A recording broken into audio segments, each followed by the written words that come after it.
throughout the 80s, I was living in an abandoned factory and I was DJing in dive bars, desperately trying to get a record deal. And towards the end of the 80s, I finally got signed as an electronic musician and I expected nothing. Best case scenario, they'd sell a few hundred copies. And I suddenly found myself traveling back and forth to Europe and being on TV shows and standing on stage in front of 10,000 people at raves and festivals, where I went from complete abject poverty and obscurity to suddenly being on top of the pops with U2 and New Order.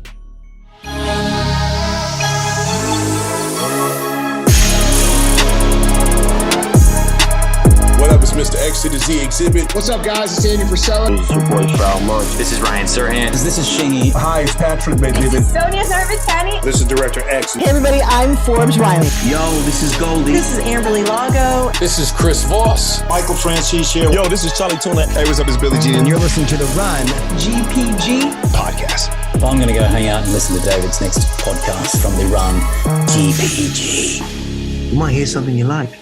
Peace.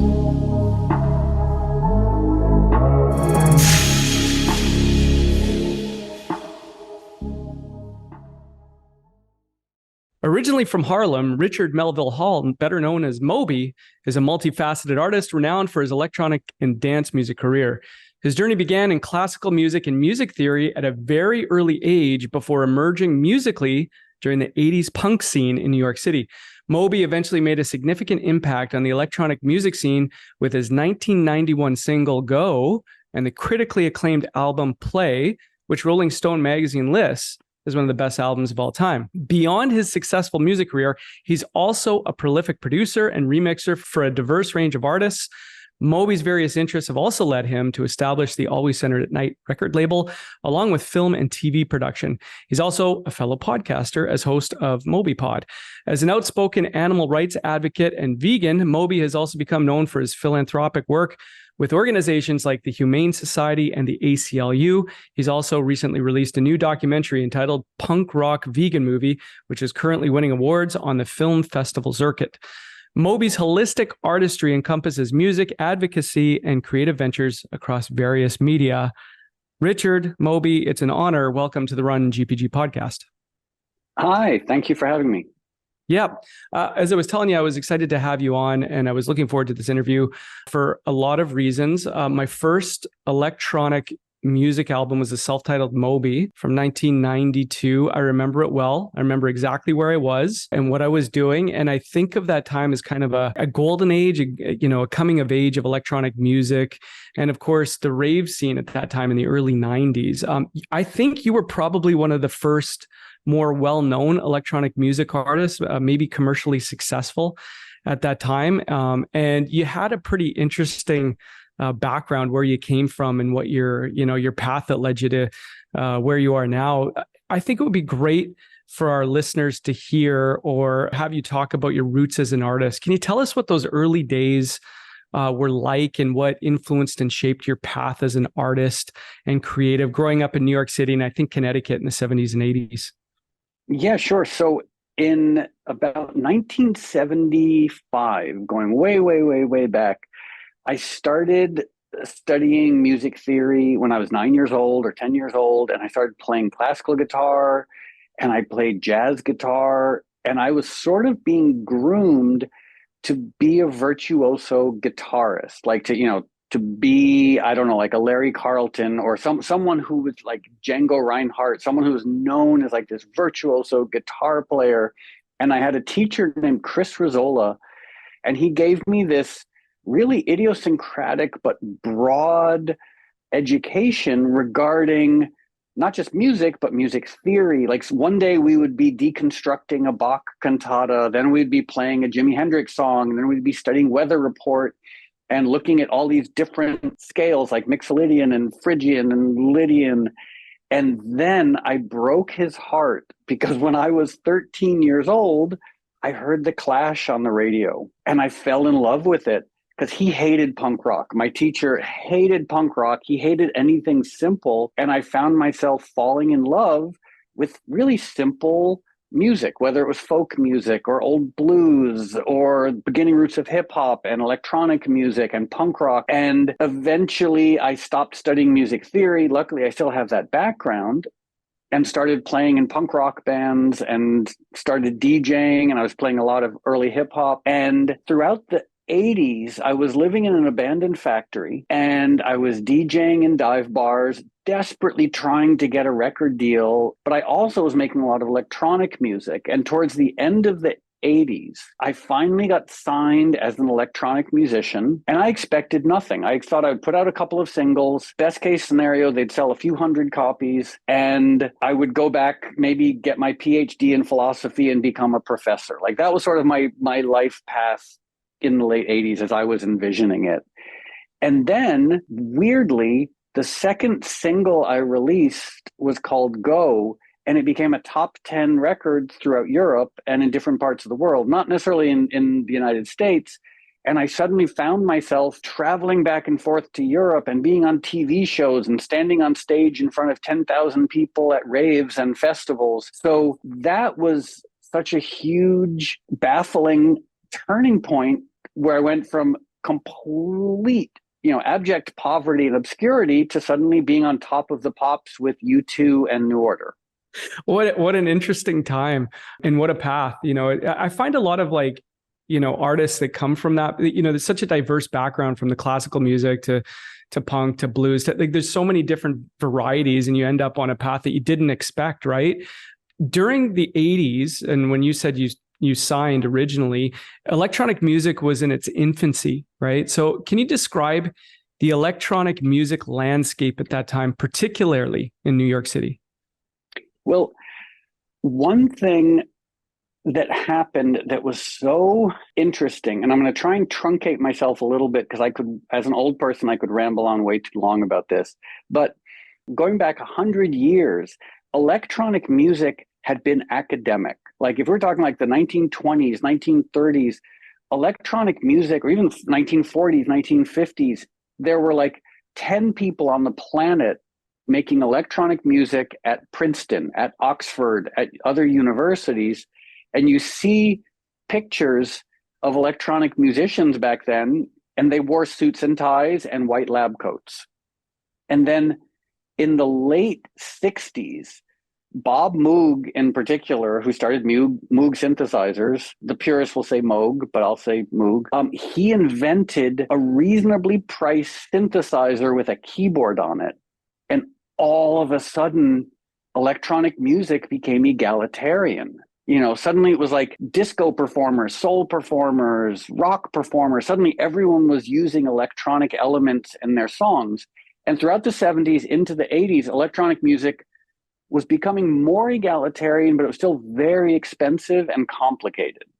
Like having a MIDI studio or an electronic music studio in the 80s was baffling. So by the late 80s, I had embraced electronic music because it enabled me to, first of all, it was very exciting. I mean, whether it was hip hop or early house music or early techno, it was just sonically so exciting, and that culture was so exciting. But also, as a solo musician, you could explore everything on your own. You could create all these different textures and landscapes that before you had to rely on a band to do. And so when I think it's actually something I want to do is maybe at some point make a documentary about this strange trajectory of electronic music, how it went from guys at Princeton in lab coats in 1950 to hip hop producers, to disco producers, to all the, it became this sort of like international language that ultimately now is as egalitarian as it can get, because the software doesn't really cost anything for the most part. So anybody on the planet can make electronic music, which is such a far cry from 10 guys at Princeton in lab coats in 1950. It's interesting. We just recently had Front 242 on, and we actually had Nitzer Ebb as well. And they tell that like a similar story of like, in the 80s when electronic music was coming of age, they were learning to push buttons, literally. Like, what does this do and how does that do? And then they were putting it into like a frequency and a pattern that made sense. And then they would distort vocals and put that over it. So like every subgenre of music that was influenced in the 80s came from electronic music in a way, right? So it was very interesting to have these discussions with those that have been there and were there from when it was created. We were talking about this before we started recording, but I was going to ask you specifically, where did the name Moby come from? My parents told me this story, that when I was born, I was given the name Richard Melville Hall, supposedly related to Herman Melville. And my dad, as a joke, when I was 10 minutes old, started calling me Moby. And that nickname just stuck with me. All through childhood, I was just told, yeah, your nickname is Moby because you're related to Herman Melville. And I was like, oh, that's interesting. Like Moby Dick is, arguably one of the first modern novels, what's very existential fiction.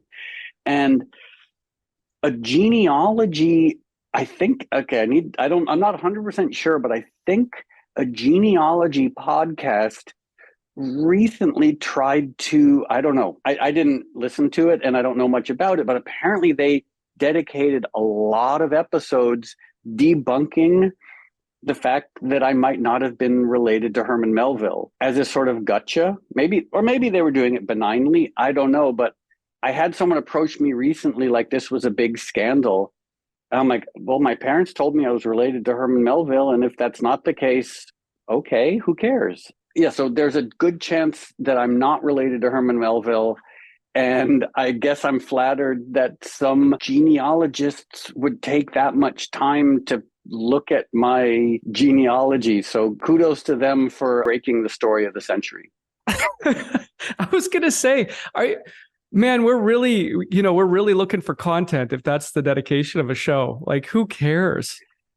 You know what? At the same time, I don't want to be critical or judgmental because I haven't actually listened to the podcast. I just had a friend reach out to me and say like, hey, do you know that they're trying to break this story? And I was like, okay, how is that a story? Like, yeah, well, how is it a story? I'd like to know what show this is, to be honest. It's very, I think it's kind of endearing and sweet. And again, I'm very flattered that anyone would take that much time thinking about my genealogy because I never have. Yeah. Well, there's the breaking news, everyone. Might not be. That I might not be related to the 19th century author my parents told me I was related to. I'm going to go with it anyway. I trust your parents. I did mention Go at the beginning of our interview. It was so significant for a lot of reasons. It's often considered one of the most seminal tracks of the early rave scene. It was such an incredible time. Hearing that song now makes me almost emotional. How do you think the rave scene of the early 90s impacted the broader electronic music movement, the rave scene specifically? Oh, that's such an interesting question because when you were talking earlier about your introduction to rave culture, it really made me think it's a challenge both to you and to me and to people who grew up with that, like to figure out how much of that era was truly utopian and how much of it is just us remembering our youth.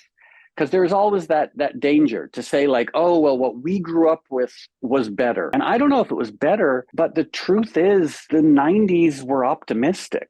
I think of like the first time I came to Canada in 1992 and Bill Clinton, young Bill Clinton had just been elected president and his smart vice president was concerned about climate change. And the internet was this new thing that was going to break down barriers and enable the free exchange of information. And Russia was becoming an ally of the West. And there were very few wars happening. The world seemed like it was on the verge of becoming rational, and it was almost becoming the future that we'd all dreamed of.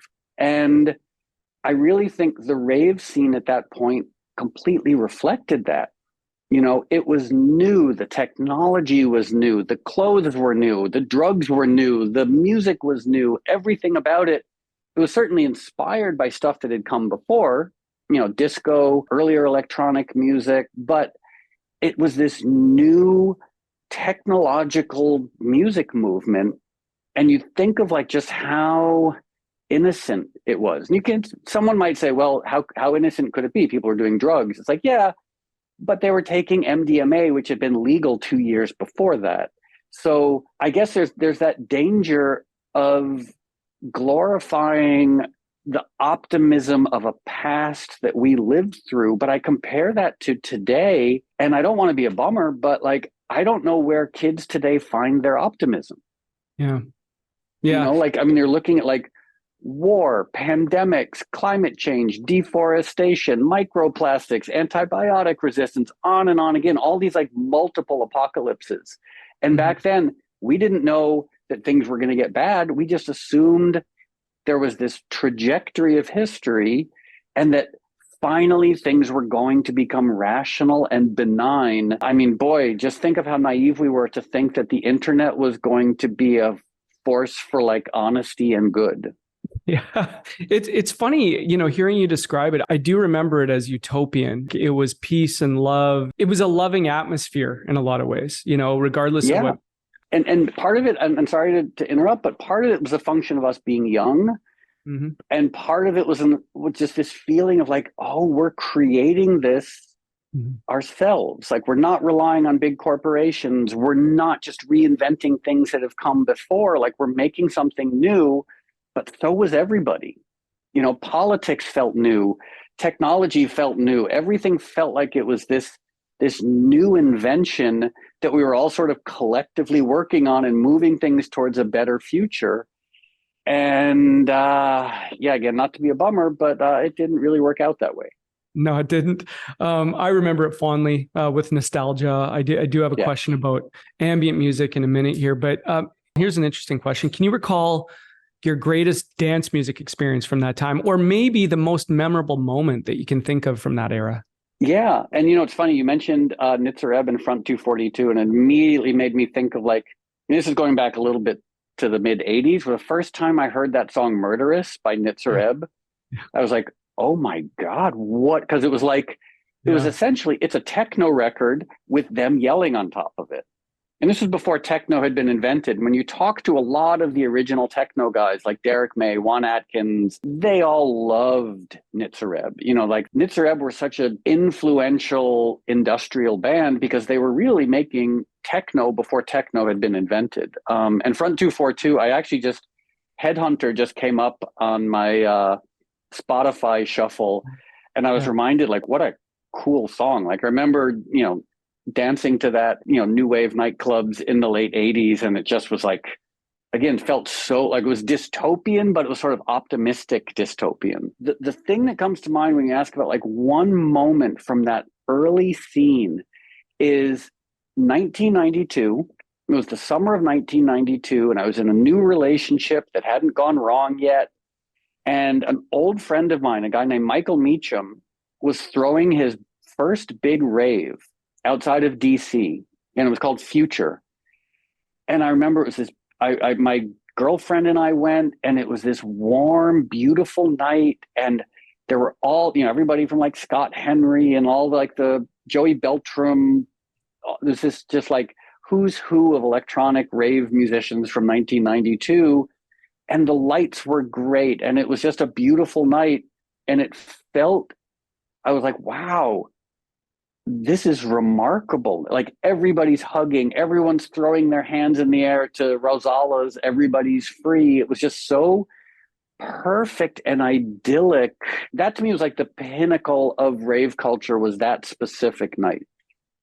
It's always that, right? When you think back to that era, it's always a night, a party, and a rave, a set by a DJ, something like that. I always like to ask that question. It was funny, actually. It's funny you brought up Headhunter. We talked about that for a while, actually, when we were talking to Front 242 about that. They didn't expect that to be the hit it was, and it's still a classic. Like it never gets old. Never gets old. Same with the Nitzer Ebb music. I mean, they and much like you, they had they talked about how they had a background that wasn't electronic. It was funk and it was blues and it was other things that you can actually kind of hear a little bit of it in their music, or at least they hope you hear a little bit of it in their music, which I find interesting. Your album Play was a massive success, obviously. Would you call that the pinnacle of your music career?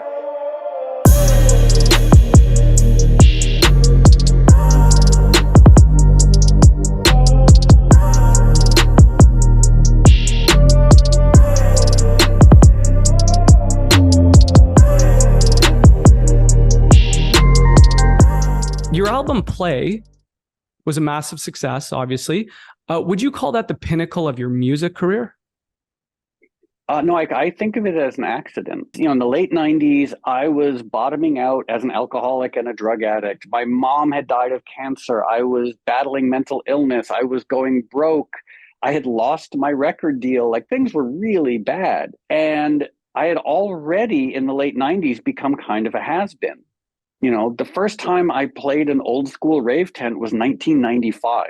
So I've been kind of an old school has-been for a really long time. So by 1999, the music world had moved on. Like, I was sort of being left behind, which I just accepted. The music world had become, like on the dance side, it was, the Chemical Brothers, it was the Prodigy, it was Fatboy Slim. On the pop side, it was NSYNC and Backstreet Boys. It was people making big records in big studios with big major label budgets. And I made the album Play in my bedroom with about $4,000 worth of equipment. So we released it and expected nothing. I remember the first week it was released, it sold 4,000 copies worldwide. And I was so surprised at how successful that was. I was like, wow, 4,000 copies worldwide. And then fast forward a year, it was selling over 100,000 copies worldwide every week. So it was everything about that record, the success, the touring, etc. Everything was a complete surprise and wasn't planned for or expected. It's an unbelievable album. I went back when, I was prepping for this, I went back and listened to it all the way through. There's no low points in the album at all. Like, it's hit after hit after hit, really. Can you tell us about the creative process that went into making it, and what do you think it was that made the album so popular? You talked about making it in your room, with $4,000 worth of equipment. What was the creative process like? Well, it's funny. I was doing an interview a couple of months ago because I had released a second orchestral album with Deutsche Grammophon. Deutsche Grammophone's the oldest label in the world, and I've now made 2 sort of orchestral greatest hits with them. And I was doing an interview with a German journalist, and he asked me, he was like, oh, so how has your creative process changed over the years? And I was like, well, it hasn't. In 1982, I got my first ever synthesizer that I bought at a secondhand store, at a Goodwill store, for about $20. And for Christmas that year, my family chipped in and bought me my first drum machine, which was made by Mattel, the toy company, called Mattel Sensonics. And I remember going to my basement Christmas night and setting up the synthesizer and the drum machine. And I had borrowed a little 4-track cassette recorder. And so it's just like me and a recorder and some electronic equipment. And that was 1982. And I'm like, that's exactly what I do now. That's how I made the album Play. It's how I've made all my records, is go into a little space with some equipment and play around and see what happens. So honestly, the only thing that has changed is over the years, I figured out how to work with singers. And I've also, when necessary, figured out how to write orchestral score and do orchestra. I can work with an orchestra, but for the most part, 99.9% of the time, it's just me alone in a little space with some equipment. Wow. It hasn't changed. The equipment, now I've got a computer as opposed to a 4-track cassette recorder, but still, it's like you hit record and you hit play, or you play an instrument. Pretty much nothing has really changed, which I think some people could find that depressing, that if 1982, I spent all my free time going into my mom's basement trying to record music. And now I spend all my time going into a little space trying to record music. The fact that I've been doing the same thing every day for, my math is not great, but I think that's 41 years. Some people could say that's depressing, but I'm like, I can't think of a better way to spend my time. No kidding. Yeah, no, I appreciate you breaking that down. Love it. Here's a question.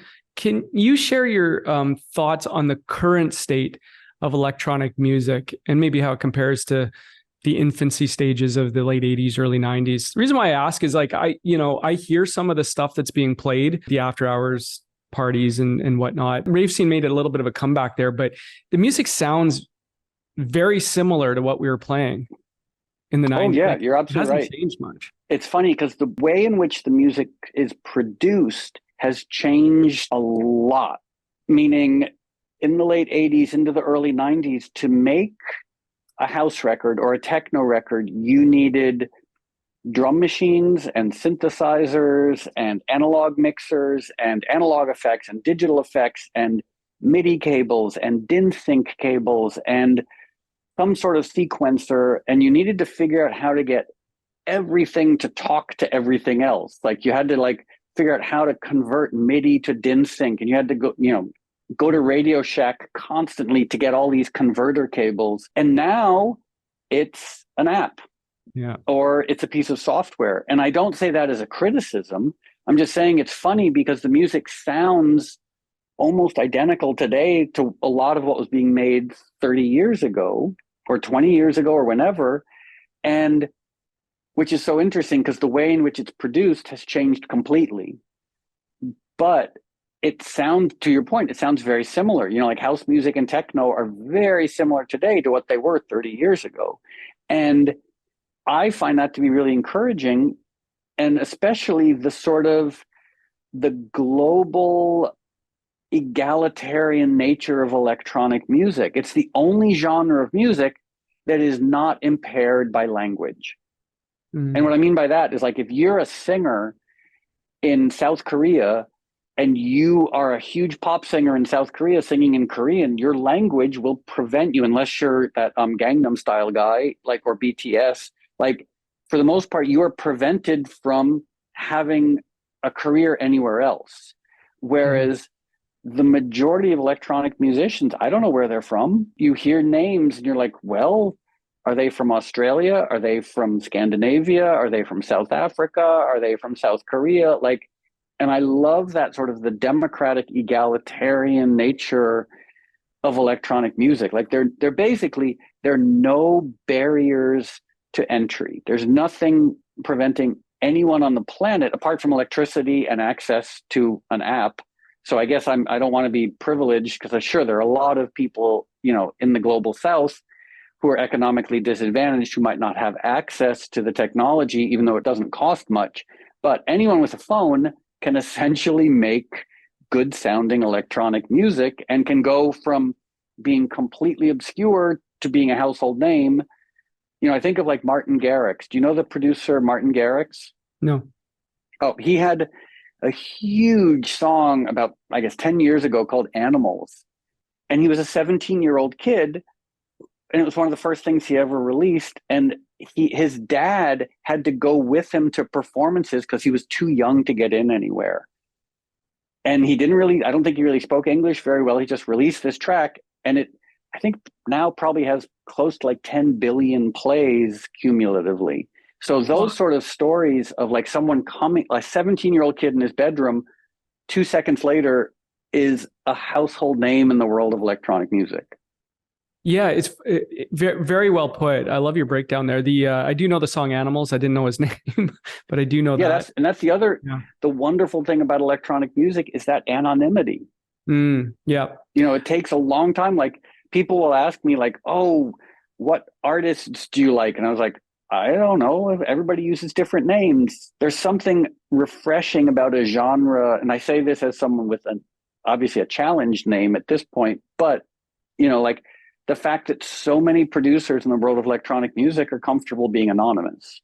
Mm-hmm. It really is about the the artwork that they produce now, right? Whatever it is, and I think electronic music still retains that. I don't want to say innocence, but it's still that creative sound, and we're all influenced by a lot of the same artists. Speaking of technology, I need to get your thoughts on AI and the impact that it might have on the creation and the experience of electronic music in the future, or really any music for that matter. Only thing I can say is my limited encounters with AI, it feels like encountering magic from a different planet. Without really understanding AI, is the thing that's either very scary or fascinating, depending on how you look at it, or even encouraging, is it's in its infancy. This is the equivalent of like a Commodore 64. Like AI is brand new and it's learning. It's constantly evolving and constantly getting better. Like when you take its machine learning abilities combined with Moore's law, combined with increased processing power, like especially once quantum computing becomes viable, I can't imagine if this is AI in its infancy, what's it going to be like in 5, 10, 15 years? Yeah, that's the concern. I always like to ask artists and creatives about AI just to get their perspective, but that's well put. I appreciate your thoughts on that.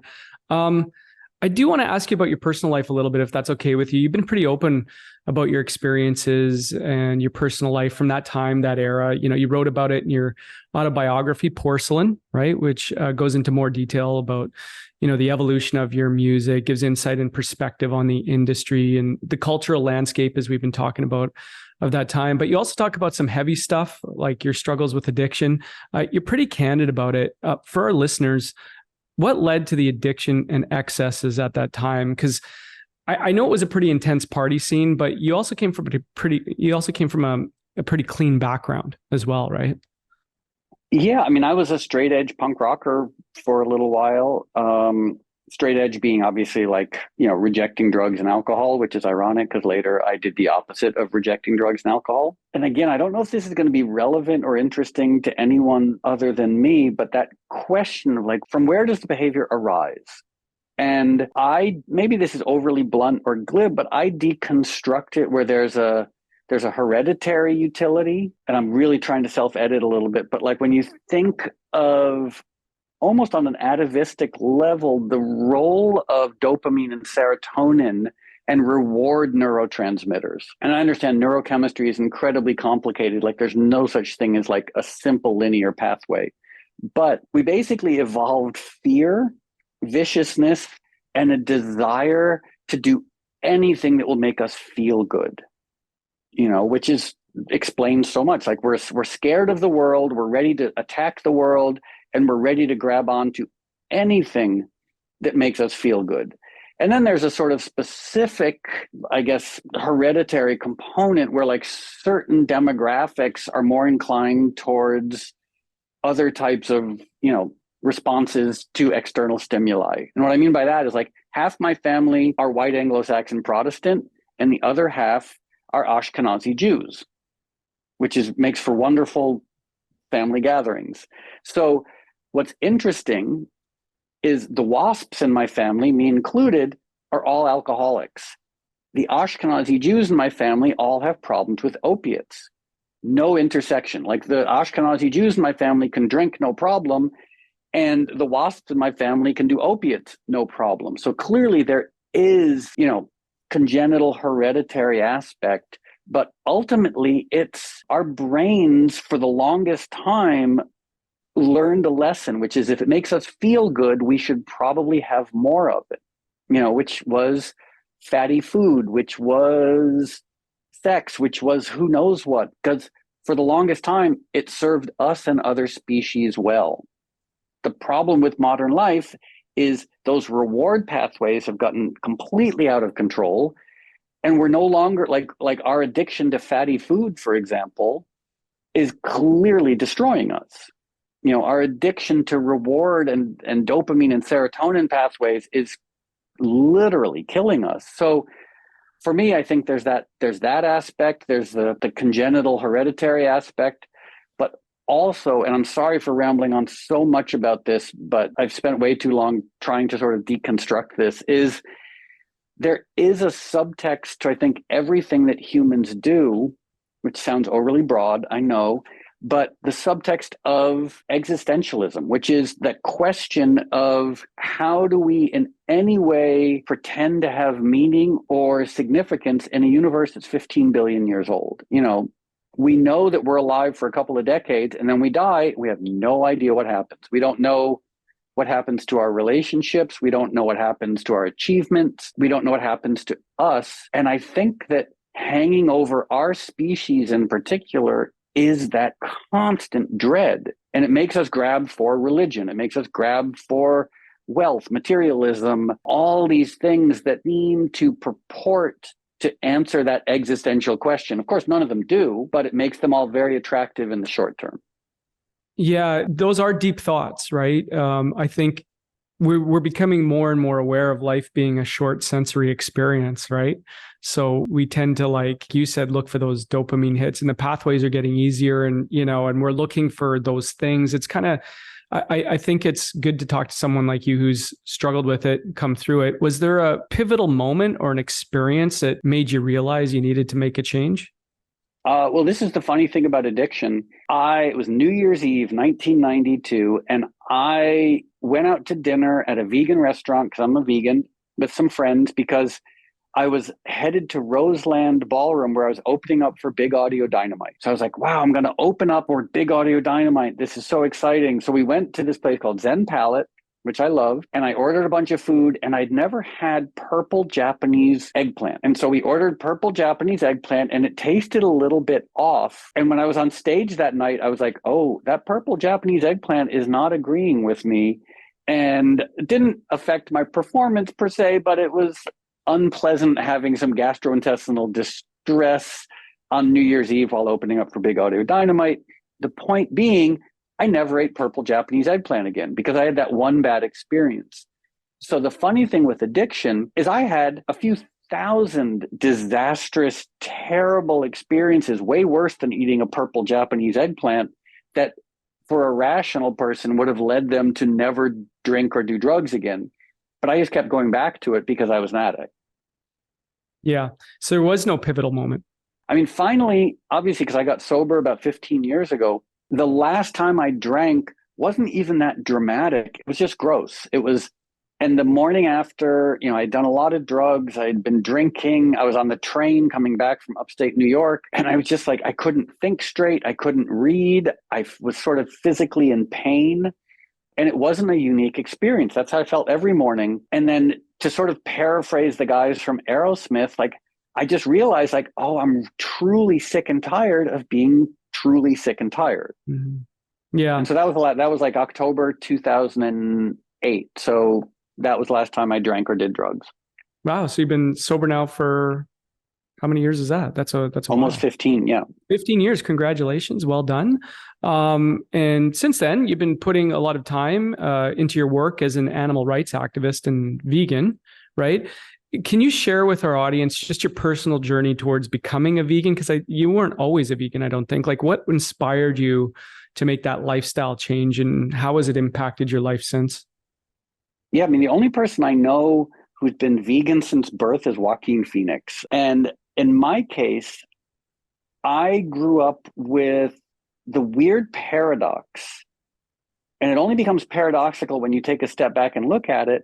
I grew up with the weird paradox of loving animals, where, when I was growing up, we had tons of rescued animals, rescued lab rats, rescued cats, rescued dogs, rescued iguanas, rescued everything. And I loved all of our rescued animals. But I also loved going to Burger King. I loved going to McDonald's. And it never struck me as being strange because this was the dominant paradigm. It continues to be the dominant paradigm of everyone loves animals, but everyone loves eating animals. And no one wants to be involved in animal suffering, but everyone contributes to animal suffering.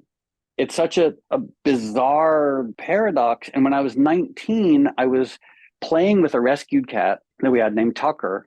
And all of a sudden I realized, like, oh, I love these rescued animals. I recognize they have personalities. They're warm, they're loving, they want to be alive, they want to be happy. And I suddenly, by extension, realized that applies to every animal on the planet. And so that was 1984. And I went vegetarian in 1984, which was tricky because it was hard giving up Burger King. It was hard giving up hot dogs. But then in 1987, I went vegan. And as time has passed, really working on behalf of animal rights is my life's work. Like, everything else is wonderful and fun, but animal rights that's my job. And it's not just for the animals, it's for us. Because, as a lot of people might know, as you probably know, like, meat and dairy production is the third leading cause of climate change. It's the leading cause of antibiotic resistance. It's the leading cause of ocean pollution. It's the leading cause of deforestation. The ocean pollution one, people push back on. They're like, how can animal agriculture be contributing to ocean pollution? It's drift nets.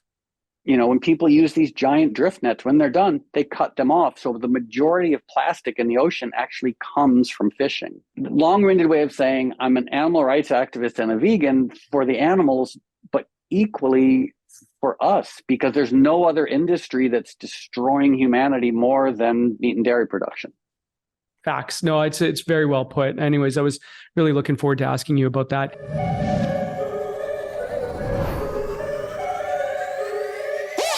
Are you a new real estate agent or thinking about getting a real estate license? If so, you're going to want to ask about the Greater Property Group's Agent Scholarship Program. Why pay for the cost of the course yourself when the Greater Property Group will subsidize the cost for you? Make sure you reach out and get all the details on the Greater Property Group's Agent Scholarship Program.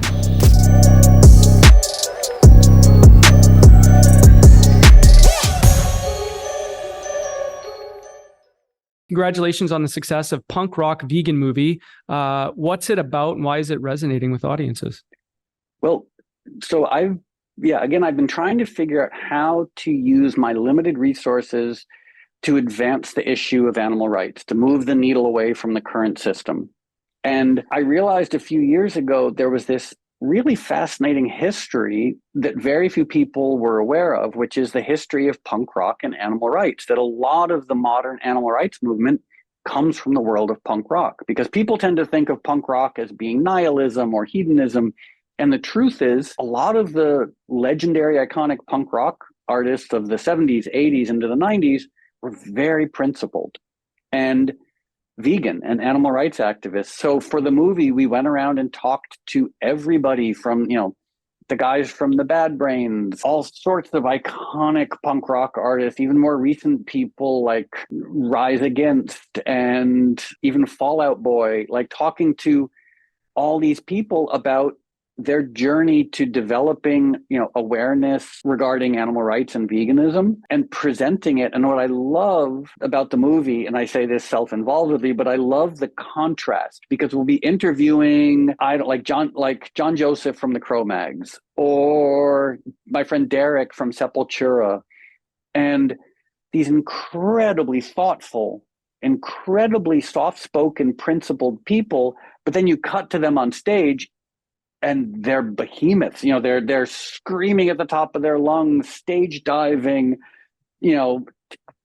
destroying these stages. And then when you interview them, they're so principled and thoughtful. And that was really, that juxtaposition to me is the strength of the movie, showing that contrast. And the other thing I'll say about the movie is when we were releasing it, we decided to give it away for free. So it's available on YouTube for free. It's available on Vimeo for free. And we also enabled people to download it for free. And what has been really encouraging is people around the world have been downloading it and doing their own showings of it. Like every now and then someone will tell me like, oh, there's a punk rock band in Croatia who before they play their show, they're showing your movie because they downloaded it for free. And to me, that's, the internet can be a force for bad, but the ability to create content and get it out into the world, hopefully in a responsible way, like that to me is the beauty of the current system. Yeah, and I remember too, it wasn't just the punk rock scene, the most badass industrial groups were animal rights activists. Like I remember the animal rights compilation album. It had Skinny Puppy, Meat Beat Manifesto. It was an animal rights album. I remember that. It was even some of the most, you know what I mean? Yeah, that's one of the things I wish I could have done was go more into the world of heavy metal, because weirdly, there are a lot of heavy metal musicians. Like Geezer Butler from Black Sabbath has been vegan since the early 70s. And there's so many people in the metal world. And we talked to Dave Navarro, we talked to my friend Derek from Sepultura. There are some metal people in the movie. But the other, to your point, is the industrial scene. One of my first introductions to sort of confrontational animal rights was the industrial group Consolidated. I don't know if you remember them. Oh, yeah, of course. Yeah. they got into it. I mean, they stood on stage and they would have arguments with the audience about meat and dairy production. I wish I could have expanded it a little bit, but we wanted to sort of adhere to the sort of like, people who either were in the punk rock world or came specifically from the punk rock world. Well, we'll make a sequel. Okay. In the wrap up here, some things that people might not know about Moby and his fascinating life. You were childhood best friends with Robert Downey Jr.? Yeah, in 3rd and 4th and 5th grade, I grew up poor white trash in one of the wealthiest towns in the United States, Darien, Connecticut.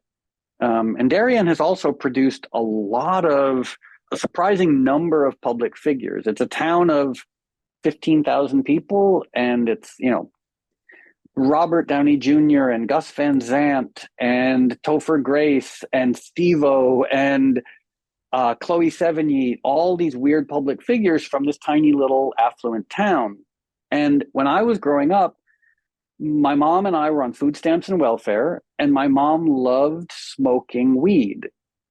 And her best friend in the world, and like her best suburban friend for getting high with, was Robert Downey Jr.'s mom. So like he and I were best friends, and my mom was best friends with his mom.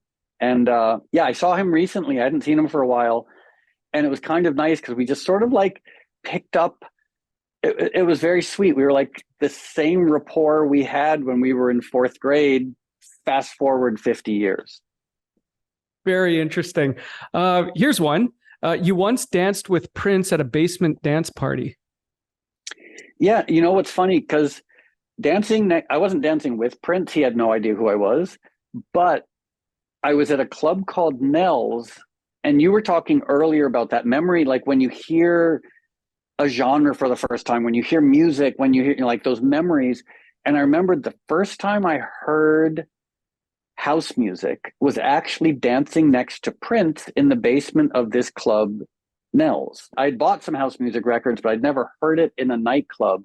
And I remember so clearly the DJ, who I'm friends with still, Frankie Iglesias, played a Todd Terry song. Really is one of the greatest early house producers. And I remember so clearly like thinking, wow, I'm dancing next to Prince and I'm hearing house music super loud on this sound system. It was a pretty remarkable moment. Okay, I got 2 more for you. I do have to ask you about this because this is fascinating to me. You were very close with David Bowie. What was it like spending time with him, and what was your fondest memory of David Bowie? Well, we spent so much time together because we toured together, we worked on music together, we were neighbors. There was not 1 second that I spent with David Bowie that I was not nervous and aware of the fact that I was with a demigod. Like, I pretended to be normal. I pretended to be his peer, even though clearly I was not. But I was always inside feeling like Mike Myers in Wayne's World when he meets Alice Cooper. Like, I just wanted to fall down and be like, I'm not worthy. So there was a lot of pretending on my part, pretending that it was normal to be friends with David Bowie. The most precious moment I have is he and I agreed to play a fundraiser for this organization, Tibet House. And he came over to my apartment one Saturday morning to rehearse for this fundraiser. And he brought coffee. And so it was just the two of us sitting in my living room on a nice Saturday morning. And I nervously suggested, I was like, what if we do an acoustic version of the song Heroes? And I thought he would say, no, I don't do that. Like, how dare you? But he said, sure, let's try it out. So me and David Bowie, drinking coffee, sitting in my living room, playing Heroes on acoustic guitar. That's, as far as like a most precious memory, not just with David Bowie, but almost in life. Unbelievable. I had to ask you about that. One more. Your beef with Eminem. You had a beef with Eminem. What was that all about? And the truth is, I think Eminem is kind of remarkable. Like, he's clearly incredibly smart, very talented, a billion times more successful than I am. I doubt he even remembers who I am at this point. But my beef wasn't so much with him. It got sort of skewed. My beef was with that culture of misogyny, that culture of homophobia. Like, if you remember, in the late 90s, all of a sudden there were all these rock bands and rappers who suddenly were being unapologetically misogynistic and homophobic. And I simply have always adhered to the idea that bigotry is wrong, no matter what kind of bigotry. Anti-Semitism is wrong, racism is wrong, misogyny is wrong, homophobia is wrong. Like, in my mind, these were things that are supposed to have been left behind on the shameful dust heap of history. And all of a sudden I'd turn on the radio and I would hear misogyny and I would hear really egregious homophobia. And I thought it was disgusting and offensive. And I started speaking out against it. And I guess Eminem took offense at that. I still don't fully understand. Again, I think he's very talented. I don't know why he keeps writing such misogynistic music, like, and homophobic music. You'd think he'd kind of have moved past it. I'm not looking for a new quote unquote vegan beef with him, but I don't know how anyone accepts the glorification or the glamorization of bigotry in any form, because it's always wrong. It's like there's no wiggle room there. Bigotry is bad. Bigotry is wrong. Let's accept that and let's stop glorifying it in popular culture. Yeah, well put. Well put. Okay, final question. If you could have dinner with any three people in history, past or present, who would they be? It's a great question. It's almost like the end of like the Proust questionnaire that used to be on the back of, or maybe it still is, the last page of Vanity Fair. Three people through history, and I don't want to be too obvious, but one would be Jesus, because on the off chance that Jesus was in fact God, it might be interesting to find out, like say like, hey, just curious, are you actually God? And if so, what's that like? Got any pointers? So I'd say Jesus. So how about, okay, Jesus, and then I'm going to pick let's pick Hitler. And I just to sort of say, like, what were you thinking? Like how in the world did committing genocide and going to war and killing tens of millions of people, how did that ever seem like a good idea? And I guess the last would be maybe Donald Trump. And I would just say, like, look, history is going to understandably revile you as like the worst president in U.S. history, one of the most destructive forces in modern history. I was like, there's a way for you to stop this. Like, stop being a dick. Stop lying. Like, you can still redeem yourself and your name, because I know his name is pretty important to him. And like at present, he is going to be like Joseph McCarthy meets Stalin meets Putin in terms of ignominy. I don't know how to pronounce that word. So maybe, yeah. So Jesus, Hitler, and Trump. Jesus to say, are you God? If so, what's that like? Hitler to say, how is that a good idea? Committing genocide. And Trump to say, like, look, stop lying, redeem yourself, because there's still time. What a dinner table that would be. Jesus, Hitler, Trump, and Moby. Somebody needs to make and also the paintings. fact that I would force them, I would make vegan food, and I can't imagine that Hitler and Trump would be too thrilled about that. Yeah, somebody needs to paint that. That'd be incredible. But it really makes you think. We've actually we've had a few guests mention Hitler for the very reasons you did. We've had just like, what in the world? How is that a good idea? Like, there's so many things you could do with your day. How is committing genocide top of the list? Yeah, absolutely. Listen, I really appreciate you sitting down with me today. You're a true artist, a creative, a philanthropist, a modern day Renaissance man. Thank you so much for spending time with us today, Moby. Appreciate your time today, man. I really do. Take the rest of the day off. Okay, great. Thank you. Talk to you soon. Thanks, Moby.